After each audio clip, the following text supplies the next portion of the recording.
There are a lot of times where you get nuisance alarms because a machine gets turned on or off, maybe because you're doing maintenance on the machine. In Ignition, we can actually dynamically enable or disable an alarm based on whether or not a machine is on. So here I have a folder called Machine A. In there I have an alarm that we've already configured, so the alarm is going to be active when the value is equal to 1, when it's true. And I also have a Machine On tag. So the Machine On, right now it's currently off. So of course, if it's on, I want this alarm to be evaluated. If it's off, I don't want to evaluate the alarm. So I'm going to right click on the alarm, edit the alarm, go down to my alarming tab and go to the actual alarm we have configured. And you'll notice that, of course, on the right hand side of every property, every setting, there is a bind button that allows me to make it dynamic. So I can actually link it to another tag in the system or to an expression, some calculation.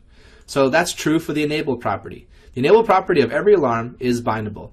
So that will determine whether or not the alarm gets evaluated. So I can actually bind the enabled alarm, or property of this alarm, to another tag, and I can select the Machine A if it's on.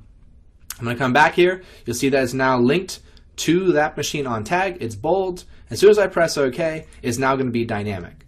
So right now, the alarm will not be evaluated. So of course, it's false right now. If I set it to true, you can see that the alert active is still false because it's not being evaluated since the machine's off.